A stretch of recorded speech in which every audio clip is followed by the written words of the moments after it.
Okay. Right. Okay.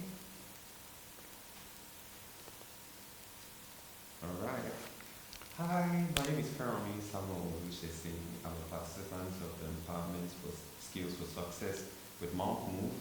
And today I'll be interviewing a special guest who would speak on change over time in Sheffield, in the United Kingdom, and also give us a bit of personal reflection and wisdom from his years here on Earth. I have with me a gentleman who is here to share with us his own experience. Could you please tell us your name and a little about yourself? Right. My name's Paul Butler. I'm a conguero, which is a conga player in bands, so more or less a musician. And I also facilitate drumming workshops for schools, mainly djembe West African drums, which ties in with school projects on Africa. And even though I'm not African, I have been to Africa. When I say Africa, West Africa, because I know Africa's huge. So, well, where were you in West Africa? Gambia. Gambia. What was your experience in Gambia like? Well, eye-opening. Oh. Eye-opening. Really? Which now in England, I'm not considered well off. I see. Below average income, but over in Gambia, you realise that it's all relative. So, so when my friends in Gambia say, "Oh, you're a rich white man from the West," and I'll say, "Well, I'm not." When you go to the West, you'll see that I'm not rich. And they just ask some basic questions. Have you got your own car? Have you got your own house? Have you got your own food for the next week? And then you realise, right, a lot of people don't have that in Africa. But then again, this delusion of Africa being sort of poverty everywhere, it's not really like that. There's plenty of poverty, but you also get affluent areas, people that are rich in Africa. It's just that the levels of poverty are absolute poverty, as opposed to Western relative poverty. So, yeah. I get that. So what got you interested in African music, or the instrument you're playing right now? Right. It's a long story. Share the story.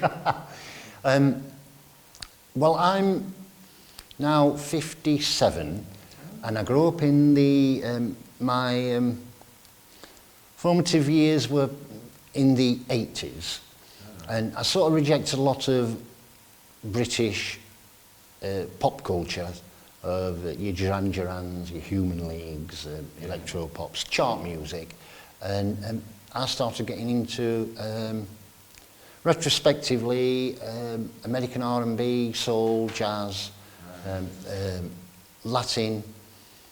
I was drawn to that, so I sort of rejected a lot of the British music and went searching for and it was mainly American music. But when you go to the early R&Bs and soul, it's got distinct rhythm or rhythmic patterns in it. And if you trace where the rhythmic patterns come from, basically in Latin, a lot of it comes from Cuba. And where did it come from before then? Well, due to the slave trade, you have the slave trade going over. Cuba being an important island because that was the first port of call for the slave trade when they're going to North America.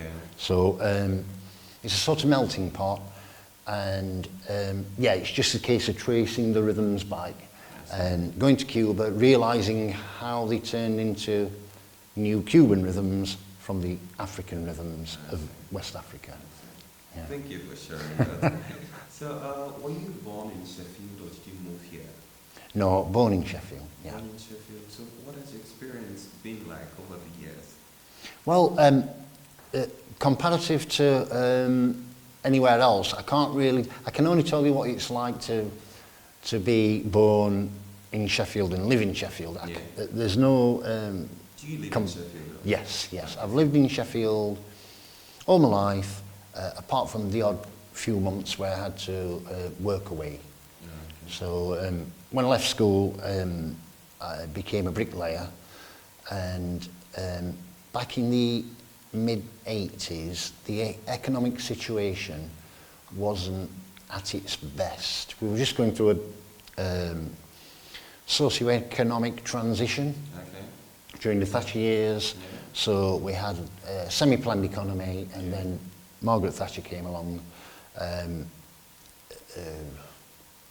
started pursuing neoliberal economic policies and right, I'm boring you now. Not at all. Not at all. You know, these are the type of things that people want to hear, because if you don't share it, Yeah. people do not necessarily know that these things happened at the time. Yeah. So yeah. sharing it helps us have the knowledge of what happened back in the days. So Yeah. please do.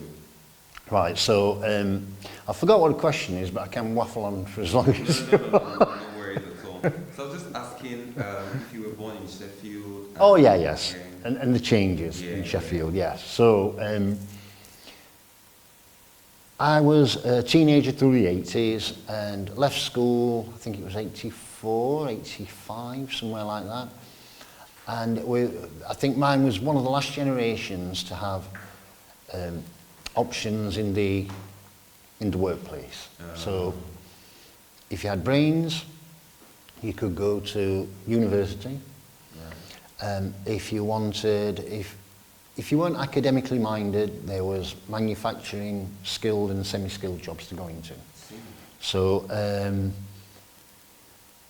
during the 80s, when there's a change in socio-economic policy, the whole ideology changed, and the manufacturing, skilled, semi-skilled jobs seemed to disappear. So the main difference between back then and now is that if you weren't academically minded, you could still get a good living in steelworks, mine works, construction. There were decent jobs for working class people to do. Whereas now there isn't so much, and it's a university or service industry. The service industry has grown immensely. So and the service industry doesn't tend to pay very well compared to skilled, semi-skilled labour. Yeah. So how has Sheffield changed the most in your lifetime? Right. Well, I'm going back to the Thatcher years again, where it sort of managed decline because all the steelworks closed. If you know Attercliffe and if you go along Attercliffe Common and well, just the number of old pubs that used to be on that road, because the whole of the east end of Sheffield, Meadowhall, all down there used to be steelworks. So we relied on the steelworks. That was a big chunk of the Sheffield economy. So when that got taken away, we were in managed decline and had to have some sort of rebirth. But I'm not 100% sure that I mean, you look around Sheffield and it's a lot better than it used to be during the 80s and 90s, but the foundations of this new world, I'm not 100% sure that it's any better, maybe just different. The aesthetics is nicer, there's not pollution, because with the steelworks you had a lot of pollution and whatever, so that side of things has improved, but I'm on about the school leavers now don't have the option to have the middle ground of skilled, semi-skilled. Or if they do, it's that market is shrinking and shrinking and shrinking. So you're either going to service industry, or you try and get into university, which back then university was publicly funded, so there was no tuition fees. Which another Yes, well, yes. And I wouldn't mind going back to those days, only because me being, I left school and I was a bricklayer, Yeah. so I had nothing to do with university education, Yeah. but I didn't mind my taxes going to fund some young people going to university, because it created a bond between the classes. So when the people in university got their degrees or doctorates or whatever, they would then go on advance my life with their knowledge, scientific, medical advancements due to university. And what they would do, they would pay a little bit extra in tax because it was basically me as a taxpayer. Yes. Right. Whereas now that link is severed. So now a student can say, nobody's helped me in this. I've just done this on my own. Yeah. It creates a divide where the previous system, there was more of a unity there. But yeah, I see. yeah. So what parts of old Sheffield do you miss the most? Oh, right. Ooh, well, It's a tough one to answer. yes. Well, if we're going old Sheffield, I've got to view it from a young boy, teenager eyes, because I think the main thing is the swimming pools. When we had 2 open air swimming pools, and one at Longley Park and one at Millhouses Park, and in the 6-week holidays they would be open for free. So days like this, you could go into Longley Park or go to and you know, and the bus fares were extremely cheap. They were subsidised by the council. We had probably the cheapest bus fares in the country, at 2p for children and 5p for adults. Not relative, obviously it's relative, but even today that's something like 50p for children, £1 for adults to go anywhere. So yes, and that's the material aspect, as in a lot of the swimming baths and recreational places got closed. So that, but same again, I'm viewing that through a 12-year-old's eyes. So, you know, at 12-year-old, you're not really going to say, well, I miss the fact that the working men's clubs closed down or something like that. So do you think that, well, I would say, from what you just described, that you probably had a more interesting childhood than what the children of these days are having now? Or what would your position be on that? Well, same again, it's incomparable, because me as a child, I mean, you got your phone in your hand now, that is your life. It's got 40 different things you can do on that phone that I used to do independently as a child. So read a book, get your phone out, it's on there. Read a newspaper, get your phone out, it's on there. Watch cartoons, get your phone out, it's on everything. Bank, for adults, banking, everything is there. So it's I can't tell you if it's right or wrong. I can just tell you that it's different. So we can't view it with rose-coloured spectacles. Our youth was a lot better. We had social connections Exactly where I was going to. And things like that. That's exactly what I was going to. I was going to say, do you think that significantly improved the bonding back in the days than what it is now? Well, we can look at it and we can see a glaringly obvious, yes, it is, but the social structures now, like young children now, they've got their own language in emoji and what. So the nuances in the text and even the languages, I'm of an age where I can't understand that, and because I haven't got any children of sort of primary school or early secondary. I can't relate to that, but I know I'm tempted to fall into what I call the Daily Mail trap of, oh yes, life was better back then. We did have connections like that. The connections are still there, and they might be a bit more harsh than what they were back then, because in an interaction as we're having, you'll be picking up some of my body language, I'll be picking up some of yours, with nuances and things like that, whereas it's got to be a whole new language to pick up nuances on text or phone.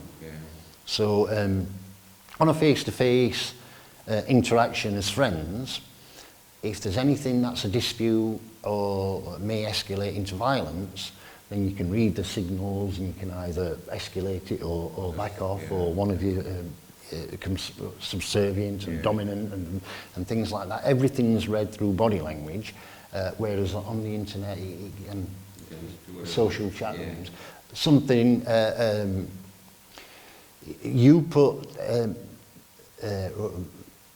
you extrapolate the emotive content in text. You can't send a text and emotive content with it unless it's an emoji or whatever. So whereas me delivering a statement, you can tell what sort of so is it better? Maybe it's just new. Maybe it's just an older generation saying that's wrong because that's not how we did it. Yeah, that's what they knew. And maybe this generation of youngsters now, in 20, 30 years, will look back and say, well, they'll point to their plus points in the way they're socially interacting now, like we did back then. So the answer to your question is yes, I think it's better, but then I'm not of today's generation, and only time will tell. We'll see if society fragments and we go into civil war because somebody's offended somebody in an internet chat room.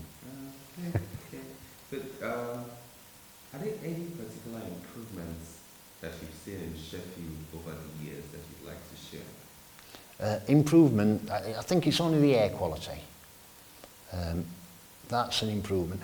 Now, we've got to be careful here as well, as in improvements. It can be anything really. Yeah, because if it's technological improvements, they're going to happen anyhow. So you're going to get better cars. More, technology will make life better and easier. So improvements, if infrastructure, fine, we've got the tram system, which I think that was built in the early 90s. New buildings going up, things like that. So that's all a plus point. If you're looking at it from a material aspect or infrastructure aspect, if you're looking at it from a social aspect, then same again, it's not improved, it's probably fragmented more, and that's down to how people interact now. So, and what I'll try and get across here is when I was younger, there was about 10, 15 houses on the road where I lived. And I could tell you the names of everybody who lived in the house. Or Mrs. Baker lived there, that sort of thing. Mr. Trude lived there, and Doris lived there, and Sutton lived there. Whereas now, I think I can only name about 3 or 4 people. My immediate neighbours. So, but then again, the way we interact and socialise has changed beyond recognition. People used to go out to the pictures and to pubs and socialise and shops and things like that. You used to go to a shop and you talk to a neighbour and whatever. But the majority of what I just said there, even going to the shops, you can do it all on that. So you're not going to bump into a neighbour and find out who they are because you're not going to be in that place anyhow. So it's a totally different a different way of society interacting now. So, Okay, I get that. What challenges do you think Sheffield is facing in the world of today? challenges. Yeah. Oh, right. As in, what context? So if you look back, right, from how you've known Sheffield and how beautiful Sheffield used to be, and how the industries then were very good, Yeah. and how you had a whole place for steel, and so much more. Yeah. In comparison to today, Right. what challenges do you think Sheffield is currently facing? I think it's the challenges of the nation in general, because there's lots of things we need as a society and a nation, and housing, for example, Okay. housing, quality of housing shortages. That's a national challenge. Okay. The organising of an economy, which is, okay, local councils that will organise budgets and whatever, but still you've got the challenge, that's applicable to the nation as well. Yeah.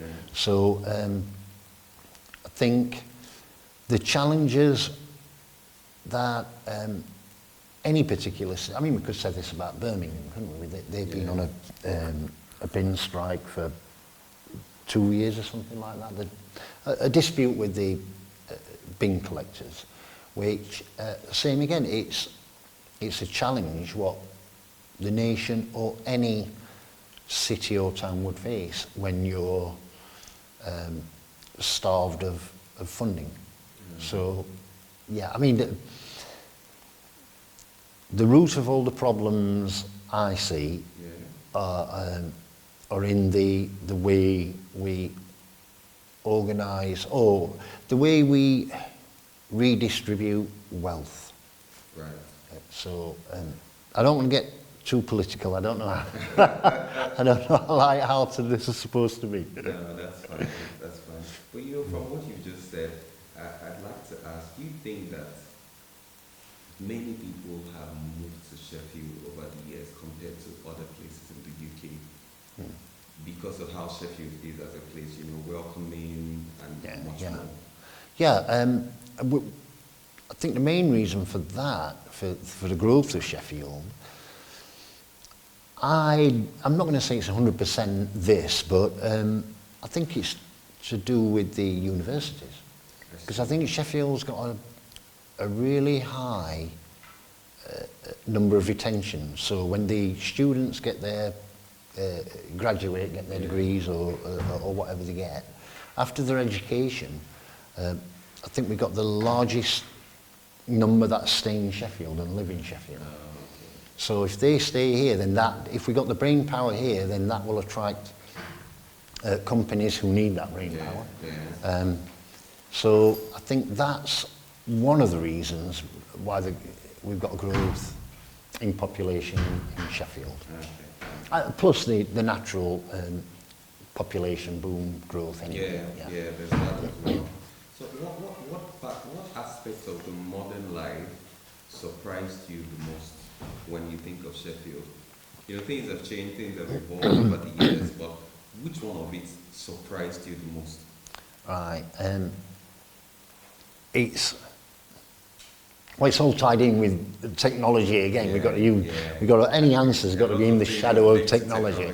But I'm glad we can still do things like tram lines, which same again.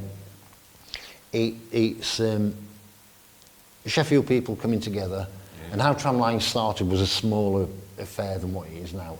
And just in case anyone doesn't know what tram lines is, it used to be a free music festival held in Sheffield every year.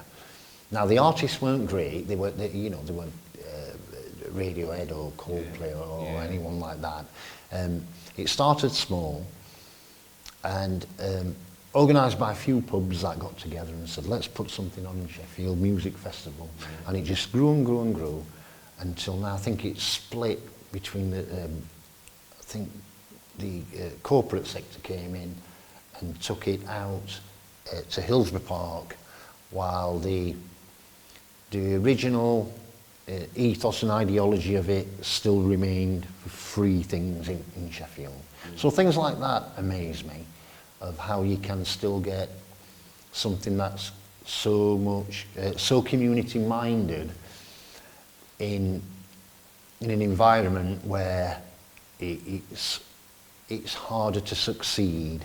It's easier to fail in those circumstances when, So that surprised me, that people of Sheffield still come together and still come out, and town's packed, and the whole weekend, always a success. So. I mean, I'm looking forward to the traveling this year. I will attend, and have an experience, because I've never experienced it before. Right. But what story about Sheffield do you think should never be forgotten? Things about Sheffield.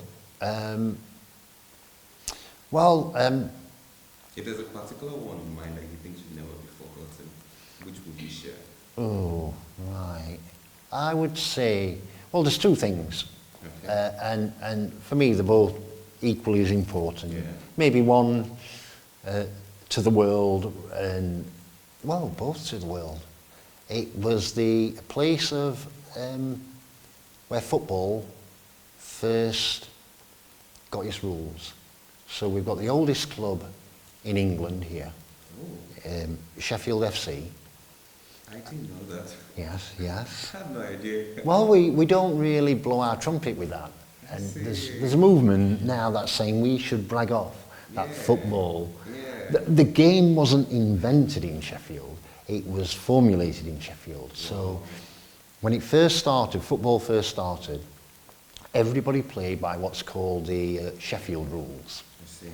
So we sort of unified the rules of football, and everybody followed those rules. And we have the oldest football club in the world in Sheffield FC.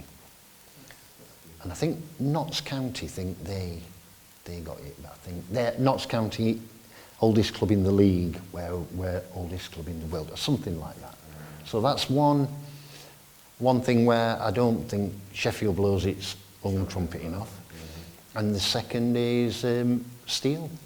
It's the birthplace of stainless steel. And its industry, what it achieved through its industry via steel and its subsidiaries after that. So, which and the steelworks were one of the first industries to get hit in the changing socio-economic systems back in the 70s. So I had, luckily I've still got one uncle who's in the steelworks, but he retired about 8 months ago. So he was lucky because he had a specialised job in steel industry. So when one firm closed down, he could go to another, and then that firm would close down and he could go to another. So he did that for all through the dark period where the industry was getting butchered. Yeah. So steel and football. I can never forget that. No, Now that you've said it. So when the future generation watches this interview or listen, what would you like them to remember?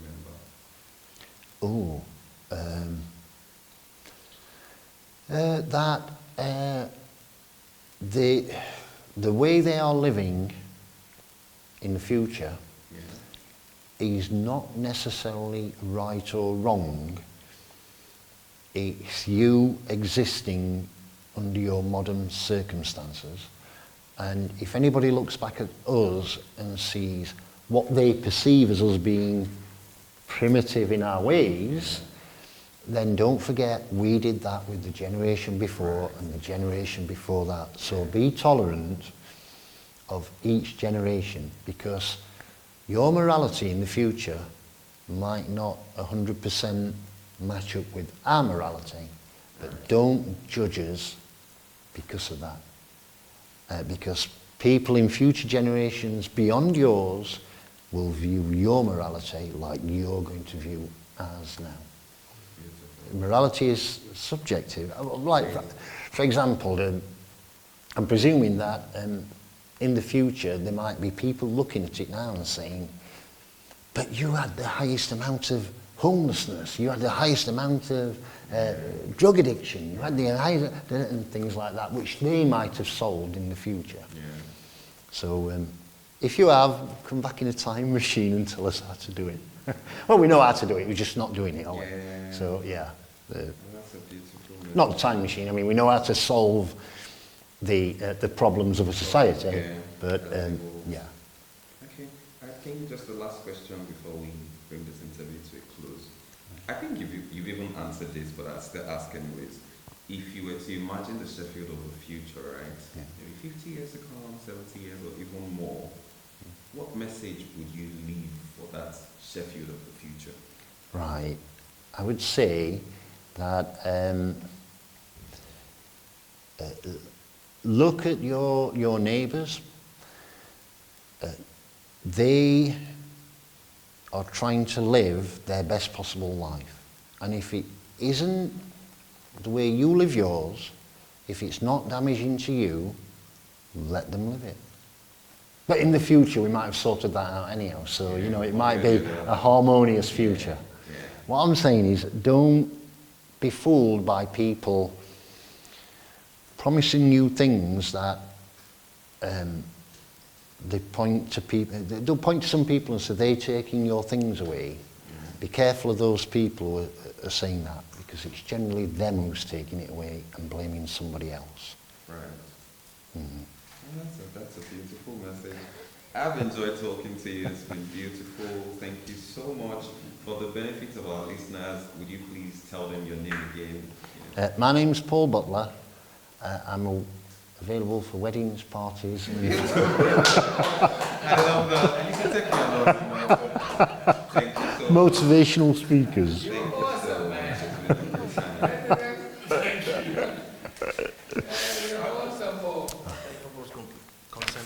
Right?